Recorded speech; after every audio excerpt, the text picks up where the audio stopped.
আমাকে সেদিন এক রিক্সাওয়ালা বলতেছিল, স্যার আপনাকে একটু চিনি চিনি লাগে। আমি বললাম হ্যাঁ, আপনি একটু চিনি চিনি।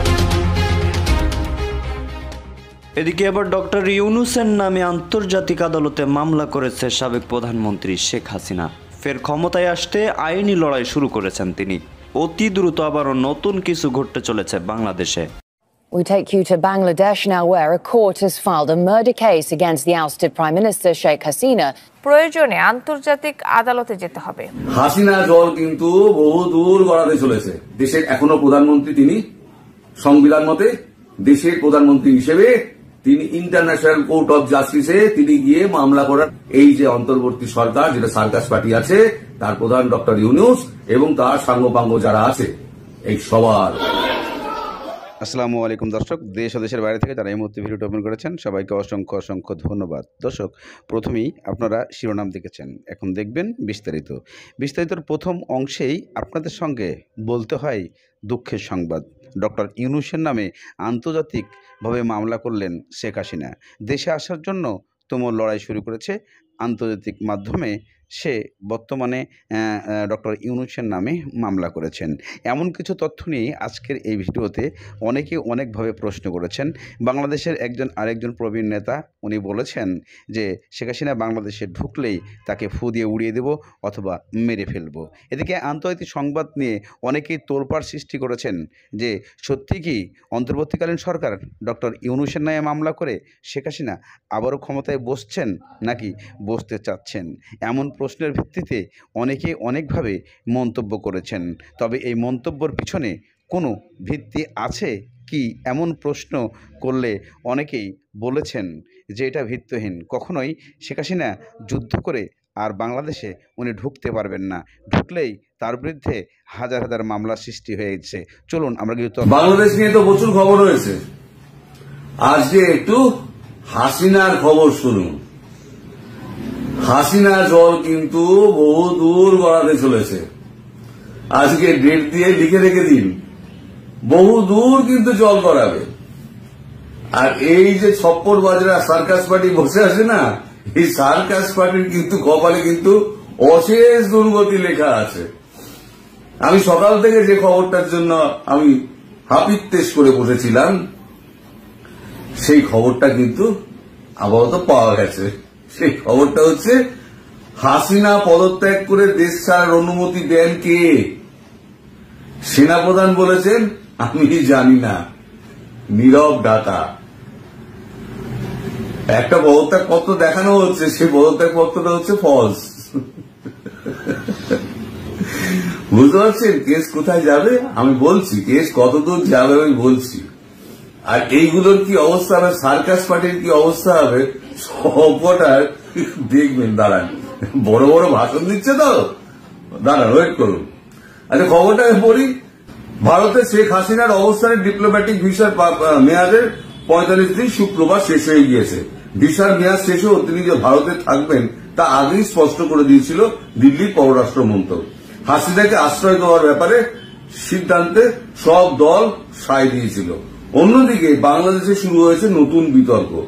হাসিনার বিস্ফোরক দাবি নিয়ে এখনো রাগ কাটছে না বাংলাদেশের অন্তর্বর্তী সরকার। হাসিনা একটি টেলিফোন কথোপকথনে গত সপ্তাহ ফাঁস হয়েছে। তাকে বলতে শোনা গেছে আমি পদত্যাগ করিনি, বিশেষ পরিস্থিতিতে নিরাপত্তার আধিকারিকদের পরামর্শে আমি দেশ ছেড়েছি। আমি এখনো বাংলাদেশের প্রধানমন্ত্রী। বাংলাদেশের দেশত্যাগী প্রধানমন্ত্রীকে নিয়ে অনেকেই সরকারের জবাব দাবি করেছেন। শেখ হাসিনাকে পদত্যাগের অনুমতি কে দিয়েছিল? হাসিনা এর আগে দেশের পরিস্থিতি নিয়ে উদ্বেগ প্রকাশ করে ভারতে বসে দুটি বিবৃতি দিয়েছিলেন। বলেছিলেন তিনি দেশ ছাড়ার পর বাংলাদেশে নৈরাজ্য চলছে, বাংলাদেশ আওয়ামী লীগের নেতাকর্মী এবং সংখ্যালঘুদের উপর নির্যাতন চলছে। হাসিনার ওই মন্তব্যে তেলে বেগুনে জ্বলে উঠেছিলেন অন্তর্বর্তী সরকারের প্রধান উপদেষ্টা মোহাম্মদ ইউনূস। একটি ভারতীয় নিউজ এজেন্সিকে দেওয়া পিটিআই কে দিয়েছিল সাক্ষাৎকারে হুঁশিয়ারি সুরে বলেছিলেন ভারতে থাকাকালীন হাসিনাকে মুখ বন্ধ রাখতে হবে, তিনি বিদেশে বসে দেশে অস্থিরতা তৈরি করতে চাইছেন। এটা লিখেছে কিন্তু তা ওয়াল।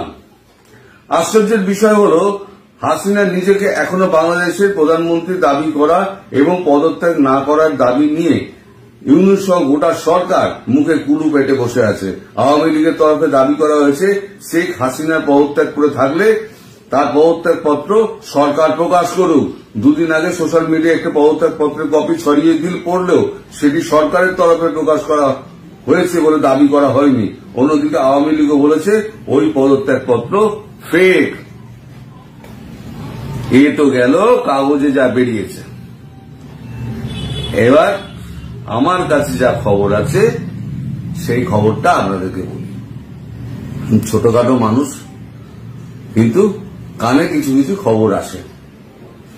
এই ইস্যুতে হাসিনা কিন্তু ছেড়ে দেবেন না।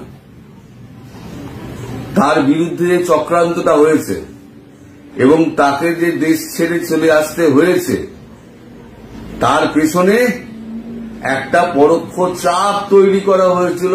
সেটা কিন্তু হাসিনা এবার বলার জায়গার জন্য বেছে নিচ্ছেন কোথায়?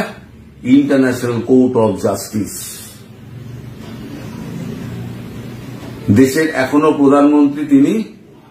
সংবিধান মতে দেশের প্রধানমন্ত্রী হিসেবে তিনি ইন্টারন্যাশনাল কোর্ট অফ জাস্টিসে তিনি গিয়ে মামলা করার কথা চিন্তা করছেন। আর সেই মামলায় তার বিরুদ্ধ পার্টি যাকে করছেন, যাদেরকে পার্টি করছেন, তারা হচ্ছেন এই যে অন্তর্বর্তী সরকার, যেটা সার্কাস পার্টি আছে, তার প্রধান ডক্টর ইউনূস এবং তার সাঙ্গপাঙ্গ যারা আছে, এই সবার উপরে।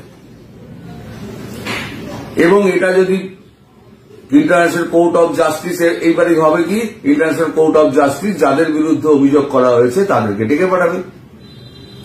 বলবে আপনারা প্রমাণ দিন সরকার যে গড়েছেন, কোন ভিত্তিতে সরকার করেছেন, আপনাদের কাছে লিখিত কি আছে দেখান। কে আপনাদের নির্বাচন করলো, কে আপনাদের অ্যাপয়েন্টমেন্ট দিল, আপনাদের অ্যাপয়েন্টমেন্ট লেটার কোথায়? এদিকে ডক্টর ইউনূস যে প্রশ্নের উত্তরে যে বলেছেন যে শেখ হাসিনা হয়তো মোদির সঙ্গে থেকে বিভিন্নভাবে বিভিন্ন পরিকল্পনা করে তার নামে মামলা করার সিদ্ধান্ত নিয়েছেন, কিন্তু এখানে কোনো ফায়দা হবে না। কেননা বিশেষ করে যে ডক্টর ইউনূস উনি সর্বপ্রথম বাংলাদেশের হয়ে উনি যে তথ্যগুলা দিয়েছেন এবং আমেরিকার মতো জাতিসংঘে বসে উনি যে মিটিং মিছিলগুলো করেছেন, যা বাংলাদেশের কোনো সরকারের পক্ষে এত ঘনিষ্ঠভাবে হয় নাই।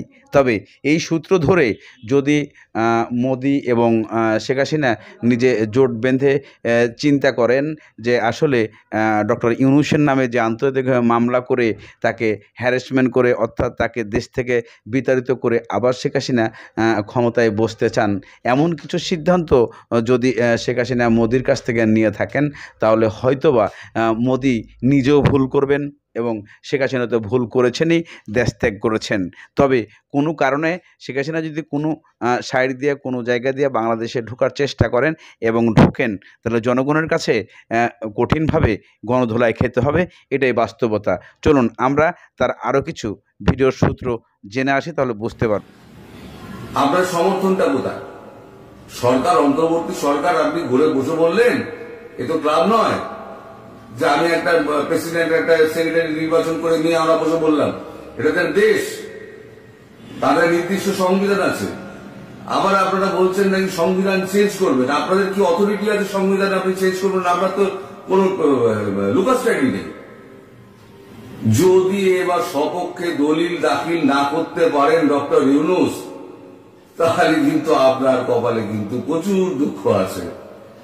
ইন্টারন্যাশনাল কোর্ট অফ জাস্টিস যদি আপনাকে দোষী হিসেবে চিহ্নিত করে যদি শাস্তি প্রদান করে, তাহলে বাংলাদেশ কেন, পৃথিবীর যে কোনো দেশে আপনি কিন্তু আটকে যেতে পারেন। আপনি কোনো দেশে গিয়ে কিন্তু আশ্রয় চাইতে পারবেন না। ইন্টারন্যাশনাল কোর্ট অফ জাস্টিসের যে রায়, সেই রায় কিন্তু সারা পৃথিবীর ওপর প্রযোজ্য।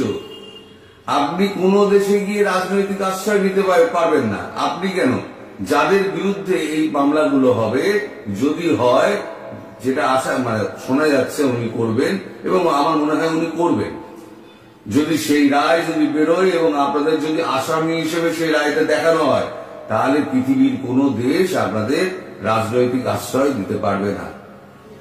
কারণ সমস্ত পৃথিবী কিন্তু ইন্টারন্যাশনাল কোর্ট অফ জাস্টিসের কিন্তু আন্ডারে, ফলে পালাওয়ার আপনার সব 2019 সালের ফেসবুক পোস্টে ডক্টর আসিফ নজরুল স্যার বিস্ময় প্রকাশ করে বললেন 500 টন বীজ দিবে শেখ হাসিনা ভারতকে।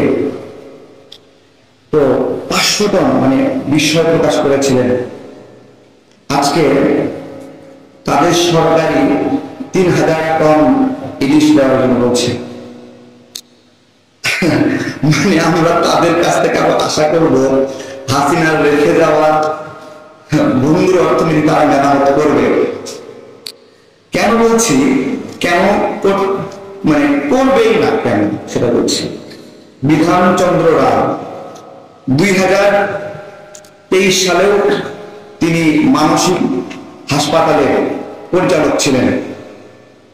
তার মানে কি, ফ্যাসিবাদের সুবিধাভোগী। তারপরে সুপ্রদীপ চাকমা, তিনিও ওই সময়ের দিকেই পার্বত্য উন্নয়ন বোর্ডের প্রধান ছিলেন, হাসিনার ফ্যাসিবাদের বেনিফিশিয়ারি। আমি তো সবাইকে চিনি না, মানে পুরোটা আমার কাছে এরকম মনে হচ্ছে যে হাসিনার রেজিমের অনেকগুলো বেনিফিশিয়ারি এখানে আছে, কিন্তু হাসিনার রেজিমের দ্বারা মারাত্মকভাবে ক্ষতিগ্রস্ত কেউ এখানে নাই, কেউ না। কেন এটা খুঁজতেছি? রক্ত না ঝরলে রক্তের প্রতি মায়া তৈরি হবে কিভাবে, তাই না? যাদের রক্ত ঝরলো তাদের প্রতিনিধি যদি সরকারে না থাকে, তাহলে রক্ত ঝরলো যাদের, তাদের প্রতি মায়াটা থাকবে না, স্বাভাবিক। মায়া নাই বলেই তো এতগুলো ডিসিকে জেলায় জেলায় নিয়োগ দিল। মায়া থাকলে দিত, বলেন দিত? আমি খুবই আশ্চর্য হয়েছি যে মানে প্রতীকী হিসেবেও তো উপদেষ্টা মন্ডলীর মধ্যে একজন নিহতের বাবা থাকা উচিত বা মা থাকা উচিত। এই গণ অভ্যুত্থানে প্রতীকী হিসেবে ধরেন সে অজ্ঞমূর্খ, যাতে করে এই গণ অভ্যুত্থান বিরোধী কার্যক্রমে সে অন্তত ভেটো দিতে পারে যে আমি এটা মানি না, এটা আমাদের গণ অভ্যুত্থানের সঙ্গে যায় না, তাই না? চট করে ঢুকলে কট করে ধরে আপনাদেরকে জনগণের আদালতে আইনের কাঠামোর মধ্যে আপনাদের বিচার নিশ্চিত করার আগ পর্যন্ত আমাকে সেদিন এক রিক্সাওয়ালা বলতেছিল, স্যার আপনাকে একটু চিনি চিনি লাগে। আমি বললাম, আপনি একটু চিনি চিনি লাগে, আর আপনাকে আমি পুরাটাই চিনি, কারণ আপনি আমার দেশের নাগরিক, আপনাকে আমি ভালোবাসি। বলছে, স্যার বলেন কি? বলছে, হ্যাঁ চিনবো না, আপনি আমার দেশের নাগরিক। বলছে, স্যার তাহলে একটা কথা বলি। বলছে, ওই মহিলা নাকি শর্ট করে ঢুকবে। তো বললাম, তাহলে আপনি কি চিন্তা করছেন? বলছে, আমরা রিক্সাওয়ালার এক জায়গায় রাতে ঘুমাই, তো আমরা সিদ্ধান্ত নিয়েছি ও শর্ট করে ঢুকলে ওরা পট করে ধরবো। সুতরাং যারা শেখ হাসিনা এবং তার দলের দোসররা এখনো বিভিন্ন জায়গায় ঘাপটি মেরে থেকে এই সমস্ত ভিডিও বার্তা এবং গোপন ফোনালা পাস করে, এটা তাদের ষড়যন্ত্র। এই ষড়যন্ত্র যারা করছেন, চট করে ঢুকলে কট করে ধরে আপনাদেরকে জনগণের আদালতে আইনের কাঠামোর মধ্যে আপনাদের বিচার নিশ্চিত করার আগ পর্যন্ত অত সহজ মনে করার কোনো কারণ নেই। গোটা রাষ্ট্রীয় কাঠামো বলা যায়, আশেপাশে সমস্ত বলয় আমাদের উপরে চাপিয়ে দিয়ে আপনারা 15.5 বছর নির্যাতন করে শেষ পর্যন্ত 15.5 সেকেন্ড হাতে পান নাই যারা, তারা আর দুঃস্বপ্ন দেখে সময় নষ্ট করে জাতির উপরে নতুন করে ঘাট চাপাবেন না। তারা আয়নাঘর তৈরি করে আমাদেরকে মোকাবেলা করতে চেয়েছিল, ফাঁসির মত তৈরি করে আমাদেরকে মোকাবেলা করতে চেয়েছিল, আর আমরা বাংলাদেশের মানুষকে সাথে করে চ্যালেঞ্জ করেছিলাম। ফাঁসি দিয়ে নিষিদ্ধ করে 144 ধারা জারি করে জামাত ইসলামী নেতা কর্মীদের মুখে গুলি চালিয়ে মামলার পর মামলা, হামলার পর হামলা, রিমান্ডের পরিমাণ, নির্যাতন নিপীড়ন, পঙ্গুত্বকরণ করে বাংলাদেশ জামাত ইসলামীকে 1 সেকেন্ডের জন্য স্তব্ধ করা যায়নি, যাচ্ছে না, ভবিষ্যতে করতে চায়। কেন এটা করেছেন? কেন আয়নাঘর তৈরি করেছেন? ব্যারিস্টার আরমানের কি অপরাধ ছিল? ব্রিগেডিয়ার আমান আজমের কি অপরাধ ছিল? আমাদের আজকেও জানতে হবে। আমাদের ওয়ালিউল্লাহ মুকাদ্দাসরা কোথায়, তাদের ঠিকানা আপনাদের দিতে হবে। বাংলাদেশ ইসলামী ছাত্র শিবির, জামাত ইসলামের অসংখ্য নেতা কর্মীদেরকে আপনারা গুম করেছেন। আমাদের এই প্রিয় মাতৃভূমি বাংলাদেশকে নিয়ে এখনো কতিপয় ষড়যন্ত্রকারী, কতিপয় দুষ্কৃতিকারী এখনো বিভিন্ন জায়গায় চাঁদাবাজির নামে বিভিন্ন জায়গায় আমাদের ভাইদেরকে কোথাও কোথাও তাদেরকে চোর সন্দেহে পিটিয়ে হত্যা করা হচ্ছে। আমরা তীব্র নিন্দা এবং প্রতিবাদ জানাই। কোন অনৈতিক হত্যা, কোন হত্যাকে আমরা সমর্থন করি না। যারা আজকে আমাদের বিশ্ববিদ্যালয়ের ছাত্রদের নির্যাতন করছেন কোন কোন ক্ষেত্রে, আমরা পত্রিকার মাধ্যমে, আমরা বিভিন্ন গোয়েন্দা তথ্যের মাধ্যমে জানার সুযোগ পাচ্ছি, ছাত্রলীগের কতিপয় লোকেরা বিভিন্নভাবে বিভিন্ন অনুষঙ্গ প্রবেশ করে এই সমস্ত অপকর্মের সাথে তারা জড়ানোর চেষ্টা করে আমাদের ভাবমর্যাদা নষ্ট করার চেষ্টা করছেন। অন্তর্বর্তীকালীন এই সরকারের কার্যক্রমকে প্রশ্নবিদ্ধ করার চেষ্টা করছেন। 15.5 বছর আপনাদের মোকাবেলা করা হয়েছে।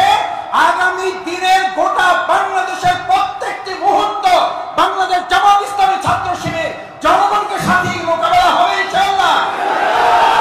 এই মোকাবেলার জন্য আপনাদের প্রস্তুত থাকার উদাত্ত আহ্বান জানিয়ে, বিগত দিনে আপনারা 32 নম্বর যেভাবে মোকাবেলা করেছেন, বিগত দিনে হাতুড়ি লীগ, হেলমেট বাহিনীকে যেভাবে মোকাবেলা করেছেন, সন্ত্রাসীদের গডফাদার স্বরাষ্ট্রমন্ত্রীর নির্দেশনাকে যেভাবে মোকাবেলা করেছেন, ঠিক একই চেতনা নিয়ে বাংলাদেশের আগামী দিনে স্বর্ণোজ্জ্বল ভবিষ্যৎ করার, বাংলাদেশ জামাত ইসলামীর সিদ্ধান্তকে বাস্তবায়ন করার পাহারাদারির দায়িত্ব আমরা এখান থেকে গ্রহণ করে